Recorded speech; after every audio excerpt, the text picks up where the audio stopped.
Well, I don't see the point in waiting any longer, so let's bring her out. The star attraction, the one you came to see. Ladies and gentlemen, the one, the only, Miss Judy Gold. You go, you get your master's. Now, are you in a relationship at all? I mean, a PhD. Are you in any sort of relationship with before you go to Adelphi? Yeah, I mean, there was a big gap of time between my master's at Columbia and the PhD. So I started in another master's program at Adelphi in the late 90s, I guess. Uh-huh. And yeah, at that time I was in a relationship with my now ex, who's Right. My daughter's other mom. Right. And so we were together while I was at Adelphi. For most of the time. Right. And that's when you and I ran into each other on the subway. Right. Was not long after, because we split up. I moved into Manhattan because I figured it would be easier to be a single parent there. Right. Because I hate suburbia. Yes. And you and I ran into each other on the subway. And we had both had very similar. Yes. Yeah. It was sucky. Yeah. Yeah. But it was so good to be able to go, oh my God, me too. Your dissertation, which I read a little bit of. Really? Yeah, because I'm not kidding. Characterological evaluation of the victims of stalking. And you write about how certain women are more vulnerable to be victims, because of their attachment style, self-esteem and stuff. What was it about stalking that interested you? Well, I worked on the admissions ward at Manhattan Psychiatric Center, which I don't recommend to anybody. Oh my God, I just put an application in. Fuck. All right. Well, you might want to call them and tell them not to process. Well, you work first of all, it's a state psych hospital, so you're getting the sickest. So when you were being the reception, you saw that they came in and were they brought in? Yeah, and they're at their sickest. Were they brought in by family members or sometimes just ambulance? At a state hospital, it was usually, ambulance or police. Yeah. Okay. Rare. I mean, that was one of the problems. These people had been rejected by their families or didn't have any family or, the most vulnerable among us. And, so that was tough. The least difficult thing about it, honestly, was working with the patients, which was really interesting. So, most of my patients were schizophrenic and, I had, unfortunately, for the first 6 months I was there, I had to work with sex offenders, which I really don't recommend to anybody. I had nightmares every night for the entire time I worked with them and hated it. But other than them, people with major depressive disorder, severe personality disorder. So it was interesting work. One of the things I also did psychological testing and neuropsych testing. So one of my patients was a stalker. And she was a rarity because she was a female stalker. Wow, that's fascinating. Yep. She went, I don't remember how long ago it had been, but it had been a long time. She had gone for a checkup to a dentist she'd never met before, fell madly in love with him instantly, believed he had fallen madly in love with her. And the rest is history. And as many years as it was later, she still believed the two of them were destined to be together. And it was just, and the other thing too, is this was a woman who had been incredibly intelligent and her IQ had gone down 40 points. No way. Yeah. Because of the drugs. And it was just, it was, anyway, so I was interested and I actually presented the case to the rest of the staff there. And because she was my testing patient and one of my colleagues was her therapist. And it was just really interesting to me that something some random encounter could end up having such a long-term effect on two people who'd never met before. Right. So what is that like for the victim who has no control over and has nothing to do with it? Literally nothing. This guy had never met her before. And yet all of a sudden, she's stalking him and she's sending him love letters and she's showing and he's up. A fucking dentist. Who wants to be with my sister-in-law is a dentist and my niece just married a dentist. Okay, sorry. But yeah. What is he like in the thing and and she's fucking in love with him while he's sucking the fuck. All right. That's the thing I hate the most about that thing that sucks and that gets your tongue fucking caught on it. I hate that. I hate the pain more, but that's that also. Okay, so You can get some Foley work. did you ever feel like scared when you were interviewing these patients No, you can't. You just can't. I mean, the worst was with the sex offenders. I just yeah. yeah. So what happened? Really am I allowed to ask what happened with the stalker the woman stalker? Nothing. I mean, she stayed there. She was never going to get well. I don't believe she had family that could take care of her. So, like, what is that like a snapping in the like? What is that you? Nobody knows, but one of the reasons I was also interested in the victim side of it was because I had always been fascinated in a horrified way by the Hedda Nussbaum case. I could not stop thinking about that when that happened. Joel Steinberg, and you look at this guy, and I remember talking to other people about it. Like, he looks like a normal Jewish guy, like just like any random Jewish guy. And she's like, her face is beat up, and and then the fact that the daughter, Lisa, you're a parent, I'm a parent. Like, if I saw a kid, or if I was a teacher, wouldn't you say, is there something fucking going on? I don't know. That's one of the things about it that I found most horrifying. Yeah. Is that because you see pictures of Lisa, and she looks disheveled, disheveled, neglected, right, tired, like bone tired, scared. I know. Yeah. So that's another issue entirely. But yeah, Hedda Nussbaum, when she met what's his name, like that person would never have allowed any of the stuff that eventually. So it's a systematic. Apparently, I'm interested in the systematic dismantling of people. Yes. And look, I don't get me wrong. I understand that under the right circumstances, anybody can, do things in relationships they kind of can't imagine themselves doing. Right. And this was a very long project of his. It's not like he started abusing her on their first date. Right. He gets sucked in enough, but that there is something that just made me wonder. It's like, okay, is it the process, or is there some kind of personality characteristic that makes somebody a little bit more susceptible than other people? Kind of like, people who are raped are statistically more likely to get raped again. Or I can't remember her first name, but the woman who wrote Battered Women's Syndrome. It seems like there are patterns that I was just interested in looking at. I mean, I got some interesting results, but unless you read that part, I can't tell you what they were, because it was a really long time ago. Yeah. Fun. I didn't read the whole thing. Thank goodness that you didn't. I would be worried about you if you had. Thank you. So you're in New York. You're a single mom. Mm-hmm. I know the feeling. You're raising this daughter. Do you have any relationship with your cousins? No, because this is after I'd been disinherited. My daughter was born. My grandfather died in 1999, which is when I found out. Right. My daughter was born like 5 weeks after September 11th in 2001. So no, I had no contact with anybody in my family at that point. So you got disinherited because your grandfather was leaving everything to the 5 kids, but then it's now 4 kids, right? He originally was leaving to the 5 kids, and then now there's only 4. You're and it's like, well, shouldn't we get our father? And they're like, no. It's so here. Why don't you take a $10 bill and take care?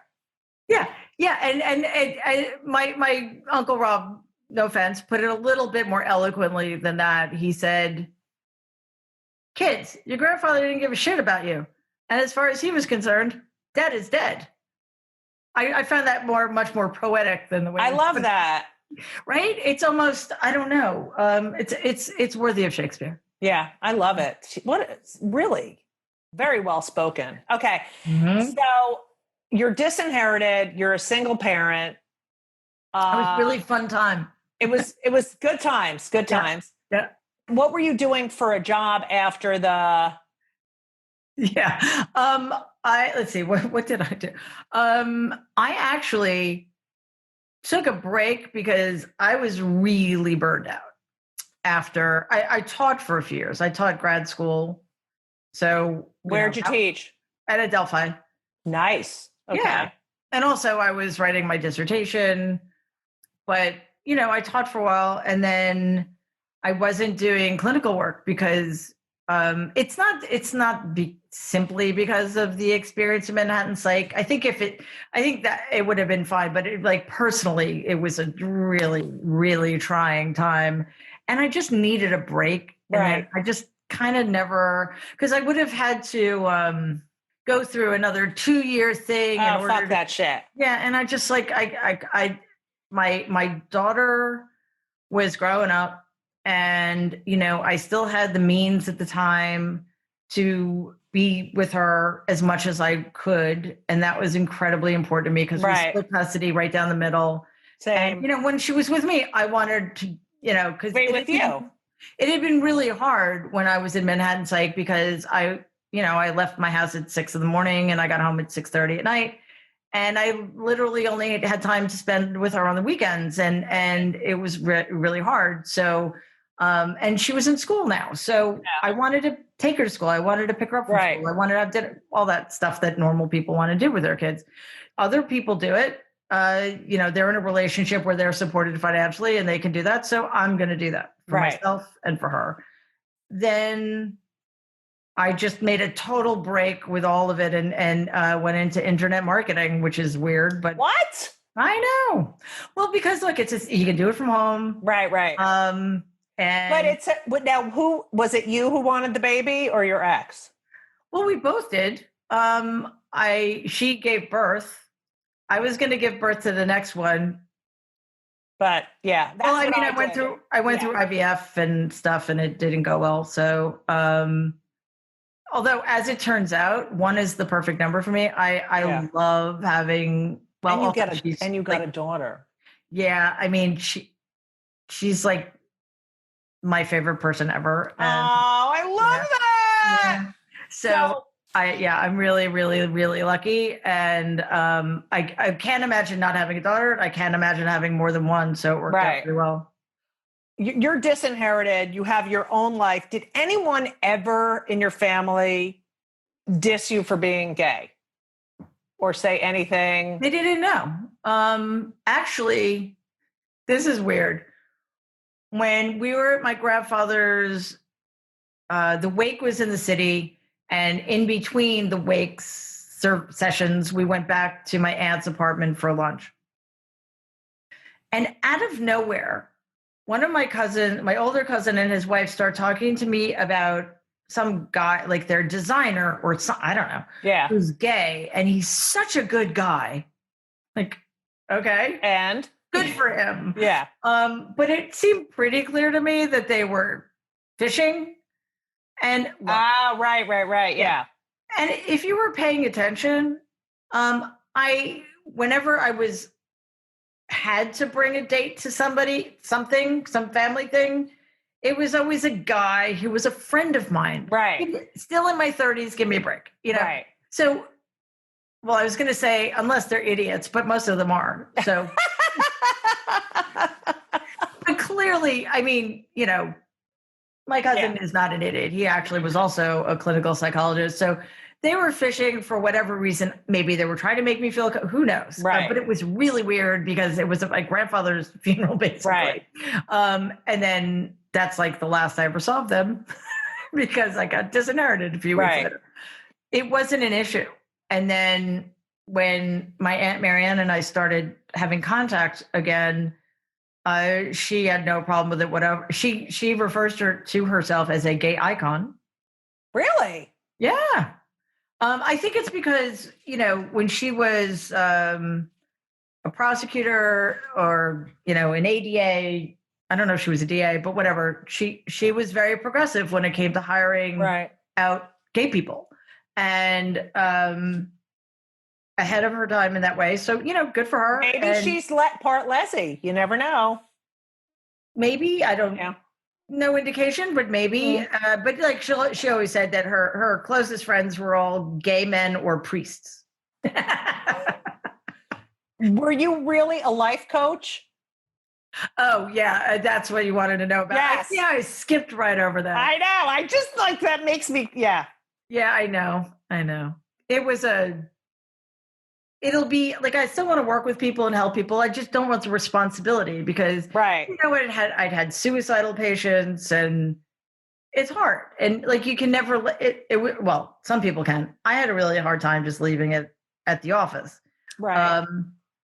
I thought, okay, maybe this is a way to do that without the responsibility or the same degree of responsibility. So yeah, I got certified, and it turned out to be totally ridiculous and not something worth doing. But... I mean, did you like have like people who you were like, okay, go out there and get, what were you helping them with? No, I was. I mean, I worked with it did not go well.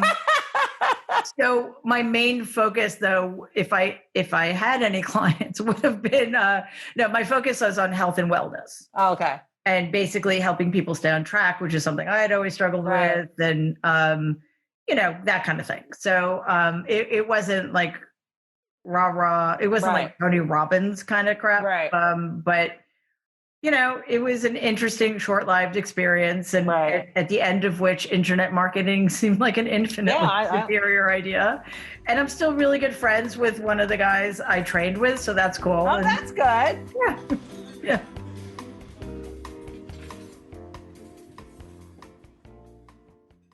So now you're settled in, you have your daughter, you don't have any contact with the family. Pretty much. 2015. Well, actually, in 2009, so this is 9 years after the lawsuit, or 8 years after the lawsuit ended, I get an email telling me that I'm going to get an invitation to my cousin Ivanka's wedding. Like, okay. I'm doing this with pain in my... Yeah, I wouldn't if I were you. Okay, all right. I'm done. Sorry. Yeah, that doesn't count. Okay. Listen, I always say we get to decide who we want in our club. And as an honorary Jew, yes, I don't want them. Yeah, I don't want her. So I thought, all right, that's really weird. And you hadn't talked to anyone at this point? Not for 9 years, no. So I thought, okay, maybe this is mea culpa of some kind. Yeah. And there's no way I would have been invited to this thing without my Aunt Marianne's approval. Right. I don't know whose idea it was or anything else, but okay, my brother and sister-in-law were going. Got a friend of mine to go with me, of course, male friend to go with me. Although my invitation originally was not a +1. What? I had to call and ask. Oh my God. If I could bring somebody. That's fucking mental. Okay. Yeah. So, so I went thinking, first of all, how hysterical will it be? Right. But maybe it's their way of bringing me back in, because I didn't know what had happened. Right. And I also knew that even though I didn't know what had happened, I knew that they had treated us really horribly, and maybe this was their way to start making it up. Silly me. So yeah, as it turns out, there was no purpose to this. Right. Although I did start maintaining contact with my Aunt Marianne, and I got really fond of her, actually. And we did spend a fair amount of time together once in a while. I'd go to the city, we'd have lunch, or I'd go to her place and we'd hang out. Right. And, in some ways she's funny, she's smart. We'd had really good conversations, but could never quite escape the trappings. Yeah. Yeah. Yeah, just like, that as much as I think in some ways she wanted to be different from them, Right. she was just like them. Yeah. And that became clear. But when you were a teenager and, Don Jr. was born, and did you look at him and are like, oh, what a fucking brat? Like, did you ever think this kid is going to be a bratty? First of all, I mean, when I was in my 20s, they were in their, really, they were 10, 11, 12. Yeah. And like any 23 or whatever year old is going to think that they're obnoxious and annoying. Right. But they really were. Right. We had this house, a room in my grandparents' house called the library, which had no books. Yes, you mentioned that a lot. Yeah. Because that's where it was a really small room. And the more of us and the larger, like the men got, the more crowded it got. Yeah. There was a living room you could land a plane in. But we only ate cocktail shrimp in there before dinner. But then we were paired to the library. Yeah, it made no sense. So, but whereas my brother, my cousin, and I, who were the first generation of grandchildren, we'd go into the backyard or we'd go to the basement. My two cousins, what are their names? Eric and Donnie, would like wrestle on the floor in the living room with all of the adults, like trying not to get trampled by them, while Ivanka sat on Donald's lap. It's like, it was just, and they were rude. They were really rude. Like they were rude to people they thought didn't matter. That hasn't changed. Weird, right? Yeah. So do you feel like Donald has a weird relationship with Ivanka? Yeah. I mean, he always did. Yeah. I look at pictures of them when he's like using, taking her as his date. I'm like, there is something wrong here. Yeah. Really wrong. And no one's saying anything. Yeah. I mean, look, I didn't witness anything other than of course. Every holiday, she's like Velcroed to his lap. Right. And he's just like kissing her cheek and smooching her. And I don't know. I mean, like, I guess in retrospect, it was inappropriate, but it wasn't something like you're calling the cops. Right. And because for a lot of that, her mother was there too. Right. So exactly. She's not having a problem with it. I mean, I was like, fairly young adult at the time, but yeah, it was always, people commented on it, and it's wrong, and I don't quite understand why something wasn't done. Unless, like, I don't know, like, who knows what happened. Right. But it's still weird. It is weird. Now, how Jewy was their wedding? Well, it was kosher, of course. Right. The chuppah. Thank you. Was made out of white roses, and it was like the size of my house. It's supposed to be cloth. Whatever. Go ahead. Maybe it was just the top. Like the sides. Area where we were all sitting. Yeah. But it was a lot of friggin' white roses. Probably cost more than my house. Right. Too. There were so many people there, and it was so hard to hear over the helicopter plane. Right. That I don't really know. And also, we were seated like as far away as possible. Yeah. Because we were the disinherited disgraces. Right. So you were at table D. Table DD. Yeah. Yes. The food wasn't great. And also, like, I'm a vegetarian, so I ordered a vegetarian entree, which was not an option. And it never came. So I ended up just drinking. I was just eating the olives in my martini. Which is fine. That's so fucking funny. And Donnie's speech, what was Donald's speech? I don't even want to know. I hate him too much. No, I can't. Go there. Okay. So and then that's it. That's the only. Other than Marianne, nothing until the White House. Yeah. Okay. So 2015, he's running for president, right? Yeah. I know. You're like us. Like, you think that there's no fucking way in the world. Nope. Like, we learned our lesson. I know. I mean, I can't fucking believe, like, honestly, I still cannot fucking believe it. Like, I cannot.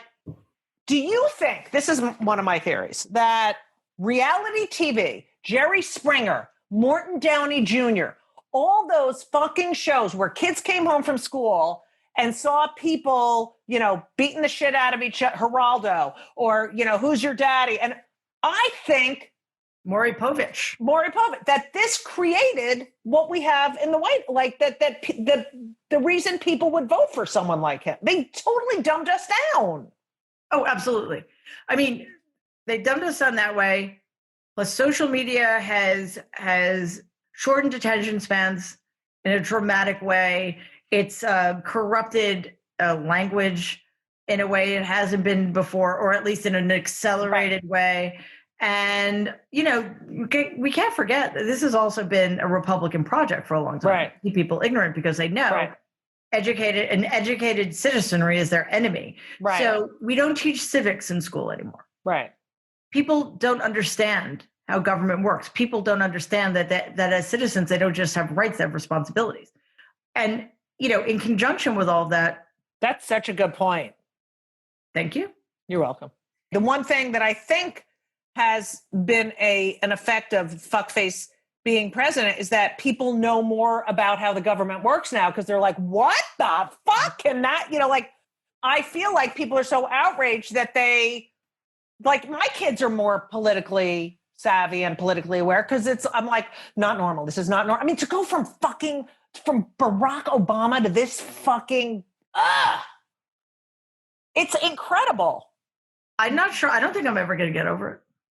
Well, same. And the country too. So when he wins, first of all, were you like, wait. Okay. Sorry. Wins. Yeah. Wins, quote unquote. I cried. You know what made me cry? Hillary the next day when she was giving that speech and she said, this is for all the little girls out there. You can do it. You know what it felt like? I'm not kidding. I woke up the same way I felt when my father dropped dead. I just, whatever. And my mother was, but I was in shock. And my mother was dead too, thank God, because, woo. Do you think I have to do something? I have to do something about, because you talk about, people are like, oh, why didn't you write the book when if you can? And it's like, because no one would have fucking listened to it. Plus, no one thought he was going to fucking win. Right. Yeah. And you can't, that's the weird stuff. Like, people actually think I wrote the book the week it came out. No. Yeah. Takes a little bit longer than that, as you know. Part of it too, though, is before 2016 is like many people in my family, I suffer from some version of learned helplessness. Right. What could I do? Like, what agency do I have? Yeah. And it wouldn't have mattered anyway.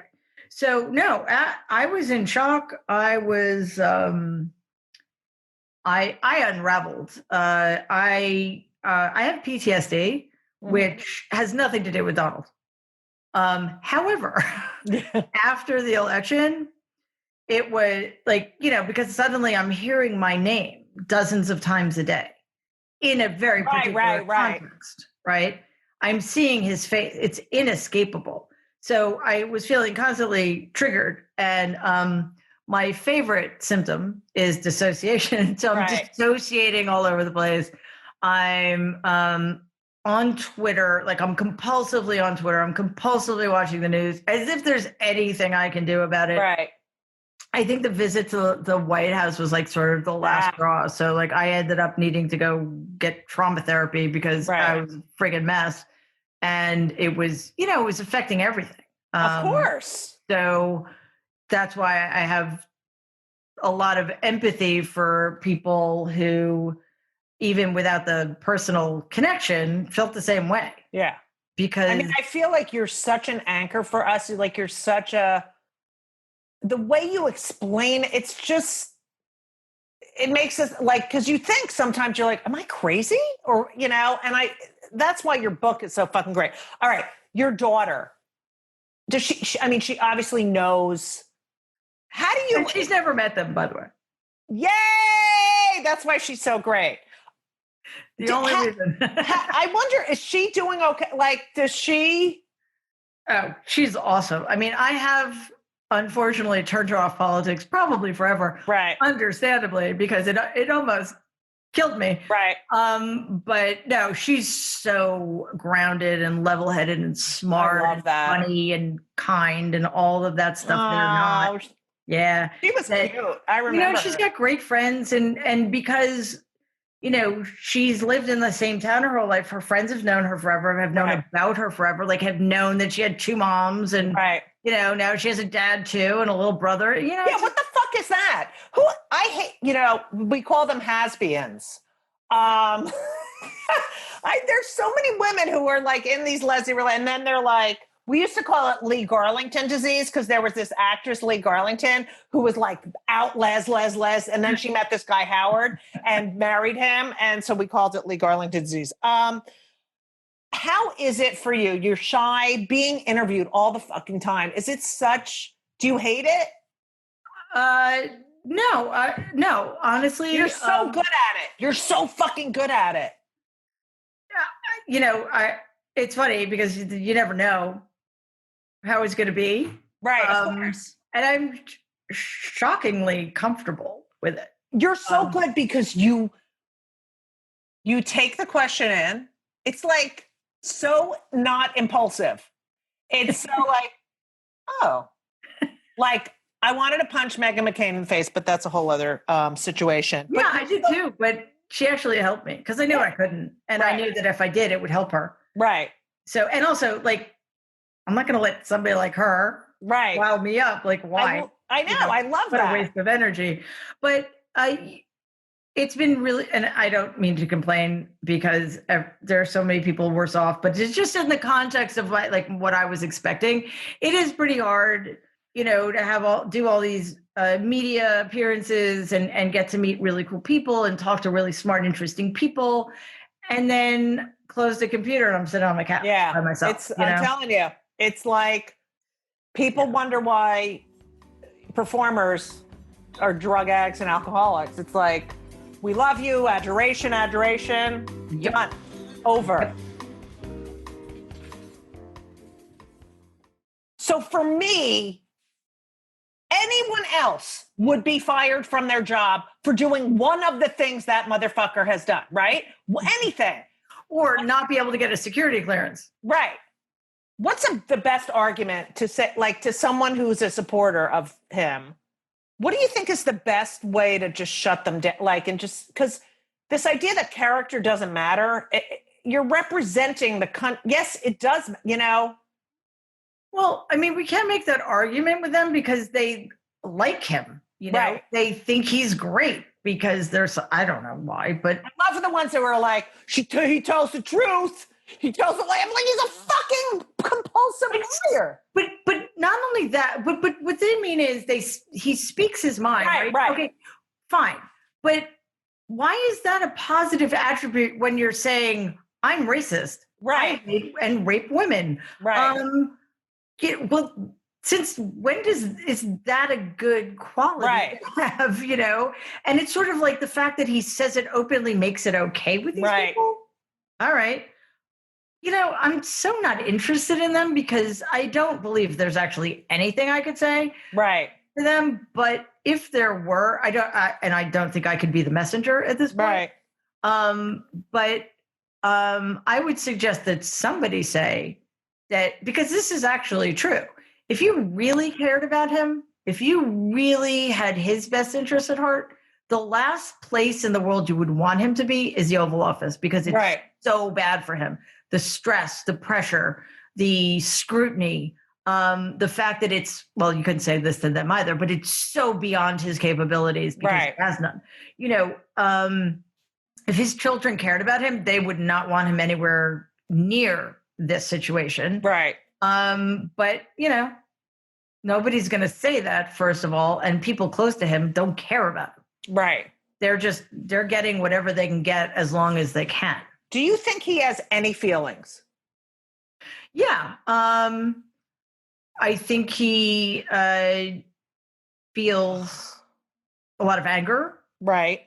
He can feel humiliation, which is why he avoids it so dramatically because it's Well, he avoids it, but that's what he does to other people. Like right, and he can also and he also gets a kick out of that. And I mean, I don't mean to suggest he feels happiness or joy because he doesn't, but he feels the kind of pleasure one gets in humiliating others, hurting others, getting away with things. But, thanks in large part to my grandfather, Donald has a very narrow range of human emotions, which is one of the reasons we're in this situation, because it's very dangerous for anybody like that to have any power over anybody else, let alone hundreds of millions of people.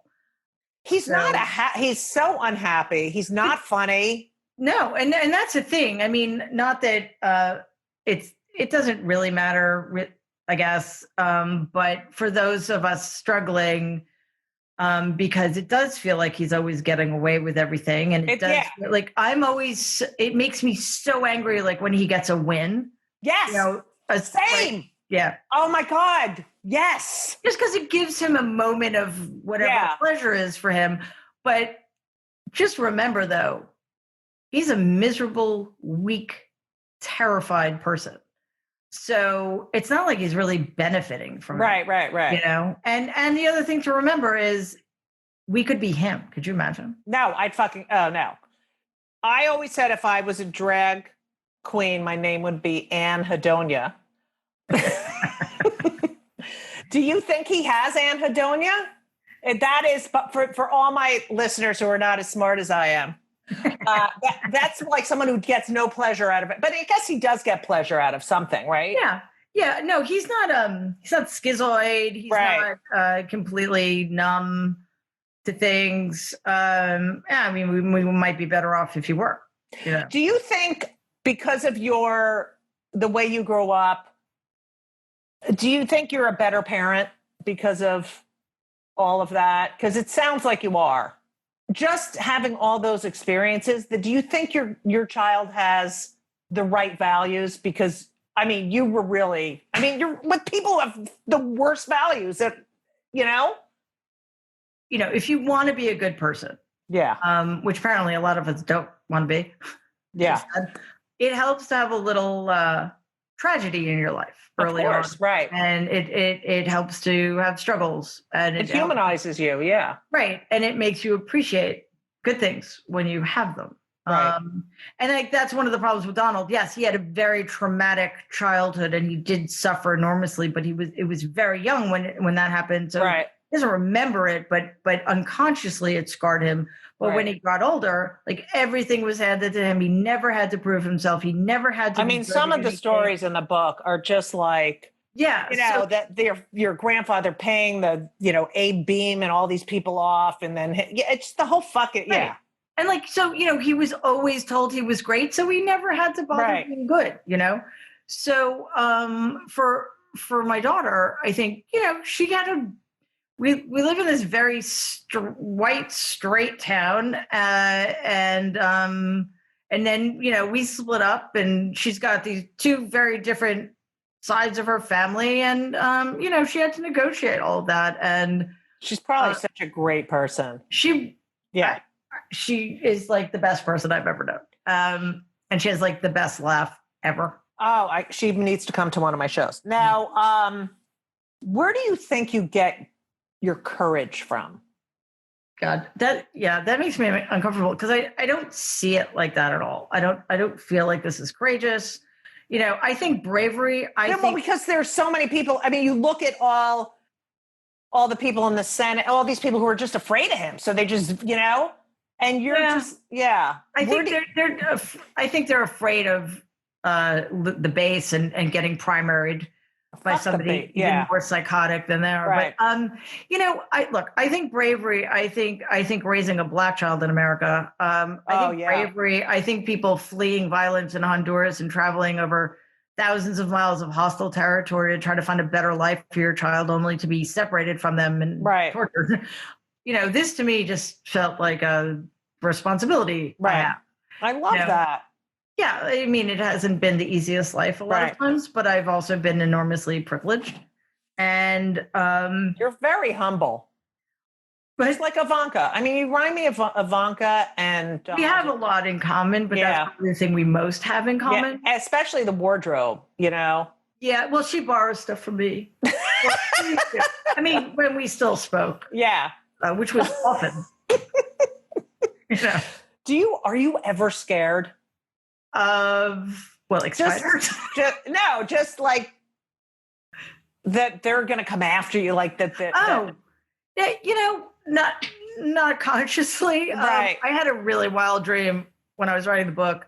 I was at a rally. It was one of his rallies, and I wasn't in the audience. I was on the stage, but not speaking or anything. Right. It was very vivid, and it was a very short dream. But you know, tens of thousands of people in the stands, and I'm at this rally, and you know, writing a book that's probably not going to go over very well.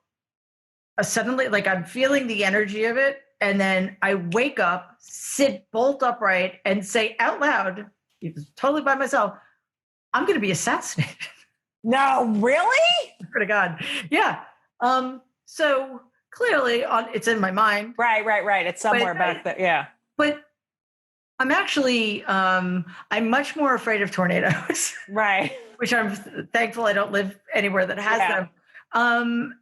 So look, Maxine Waters gets death threats. Adam Schiff gets death threats. Lieutenant Colonel Vindman, for God's sakes. I know. You know, so if that's the price I have to pay for doing my, you know, my bit, then fine.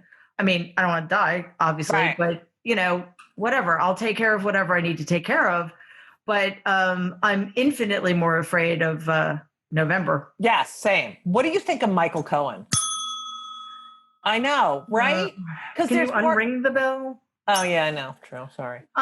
You know, once a grifter, always a grifter. If he had been given a place in the administration or whatever, we wouldn't even been talking about him. He would have kept doing what he was doing and protecting that person. And, you know, I don't honestly see what he's offered. Where are all those tapes that he talked about? I don't know. It's like I believe what he's saying now. But there's no proof. Right. Do you think that this is a really scary thought, that the children, your cousins, they're grooming them to continue on and first of all, you know, they were all Democrats, but they're grooming them for future in politics, don't you think? I so resent having to talk about these people. All right, fine. No, because it's a perfectly legitimate question that should be answered.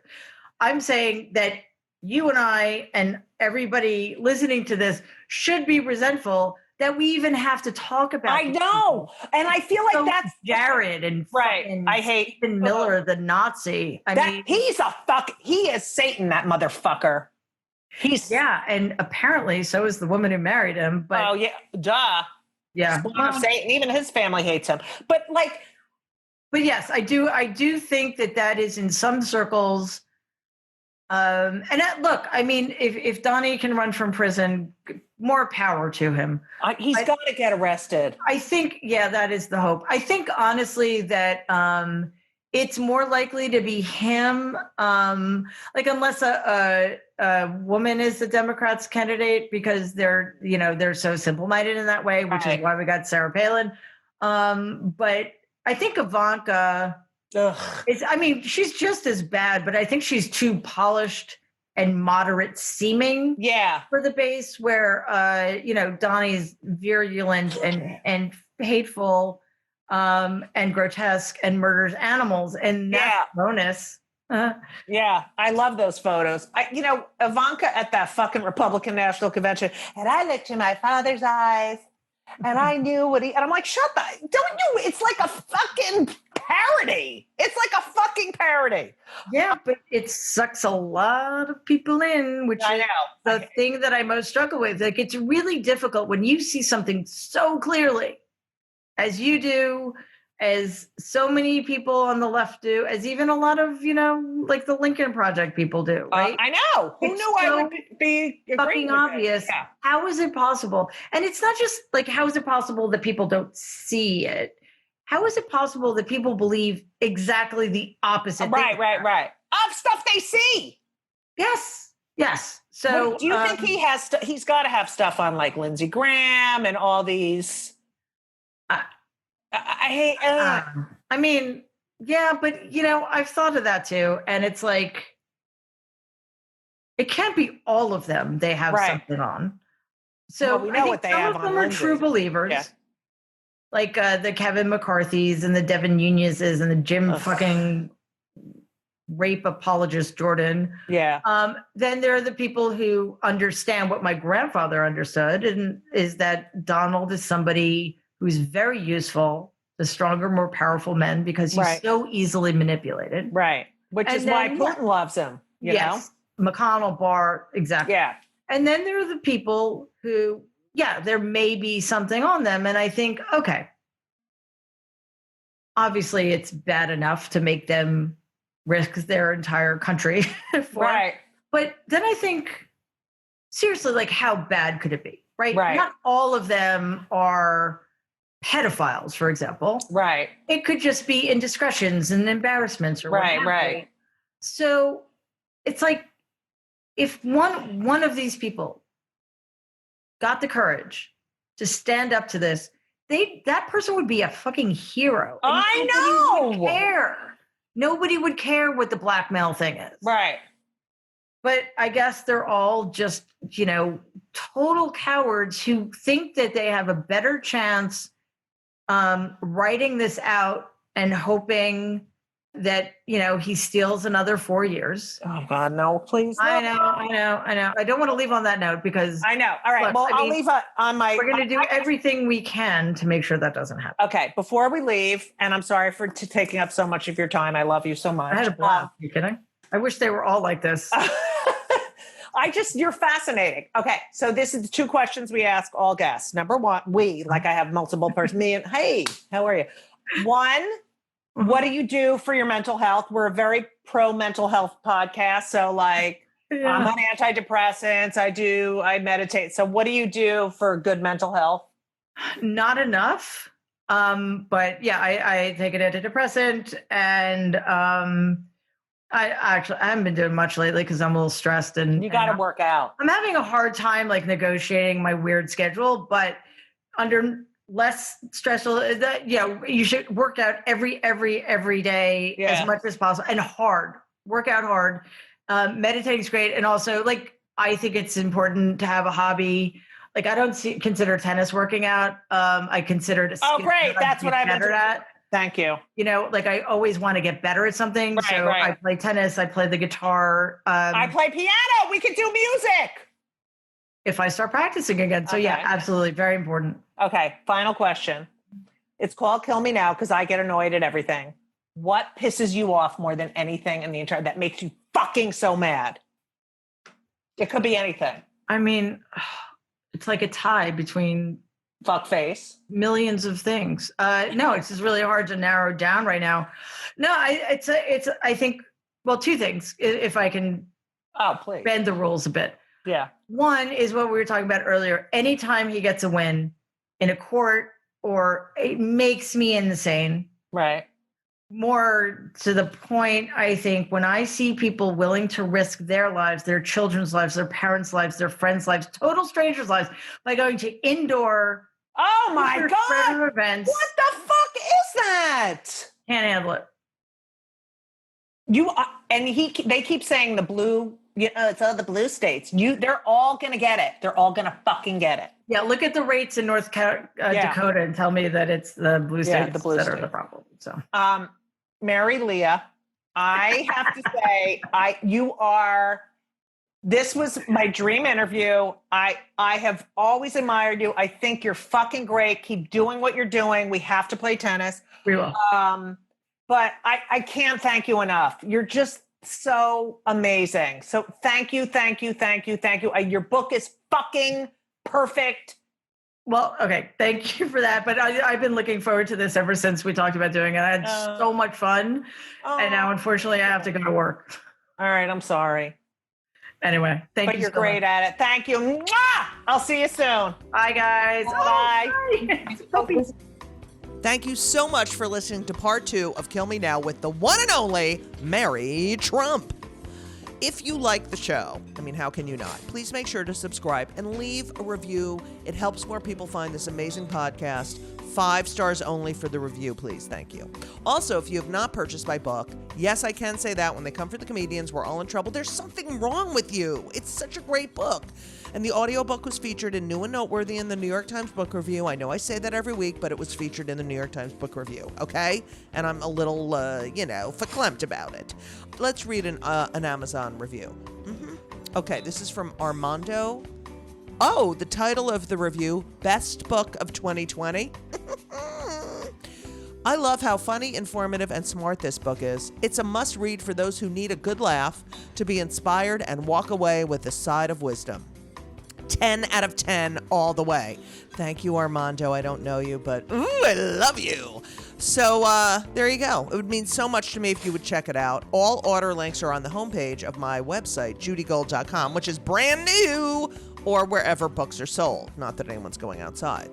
Also, please make sure to follow me on Twitter and Instagram for all upcoming virtual and live events and dates at Judy Gold, at JEWDYGOLD. You know, like Jew Gold, because I'm a Jew. And just remember, 2 more weeks. Please vote, please vote, please vote. And if you're voting for you-know-who, don't vote, don't vote, don't vote. And stay safe, wear a mask, and as we always say, so long. And everything was wonderful. I'll see you soon. Thank you for the visit. So long.